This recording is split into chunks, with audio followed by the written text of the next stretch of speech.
Yan ang high at saka low niya. Yan ang high at saka low. Ulit-ulitin ko para matuto yung iba kasi nakakainis din eh. Hello mga busing, ang vlog natin ngayong araw na to mga busing ay simple lang pero maraming hindi alam nito. Maraming hindi nakakaalam nito mga boss.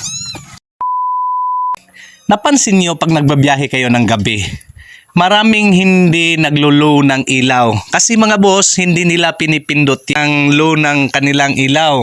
So sa mga hindi alam nito, ito pala ha, ganito.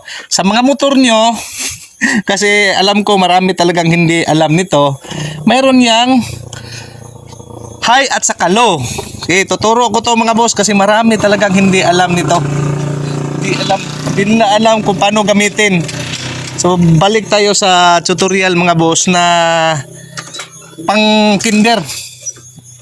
Kasi yung iba natuto na mag-drive, nagkaroon na ng lisensya pero hindi pa rin alam kung paano gamitin ang high and low. So sa ganitong motor, ang motor ko ay Smash, Suzuki mga busing. Pag nagpa-ano kayo ng ilaw, siyempre dito no. Yan, turn on nyo yung ilaw ninyo. Okay, may headlight na yan. Ayan, kaya mamamatay kasi siya mga boss. So yan mga bossing, pag hindi yan umilaw, ang ibig sabihin niya, nakalow yan. So pag mayroon kayong kasalubong mga boss, ilulo nyo kasi kawawa naman yung mga kakasalubong nyo, kawawa naman yung mga mata. O di kaya madisgrasya siya kasi may lubak. Kawawa naman. So hindi alam ha, so, hindi alam. Sa lahat pala ng motor mga boss, nandito talaga sa left side. So nandito yan banda. So ito yung namatay. Okay, tuturo ko. Okay.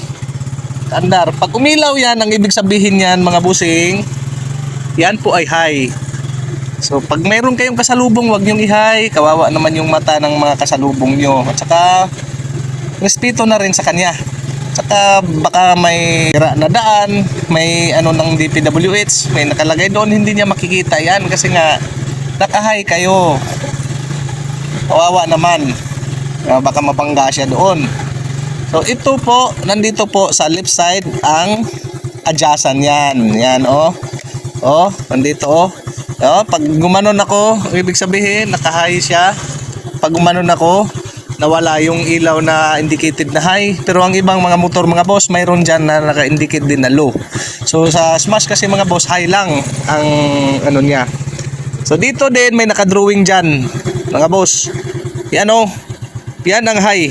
Yan, yung pa-diretso. Yung pa-diretso, yan ang high Ito naman ay yung pa-low. So yun ang low.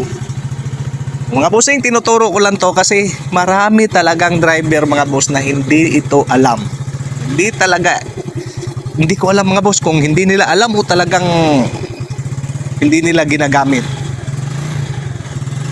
Yan ang napansin ko pag nagbabiyahe ako mga boss. Kawawa yung makakasalubong nyo. Hindi natin alam kung mainit ang ulo niyan tapos nag-high pa kayo. Baka habulin kayo. Okay lang sana kung ano nyo ay Sniper 150 o di kaya Raider, kaya mabilis-bilis yung takbo nyo, hindi kayo maabutan. Kung maabutan kayo, mainit ang ulo, may dalang kargada, maimplaw pa kayo sa daan.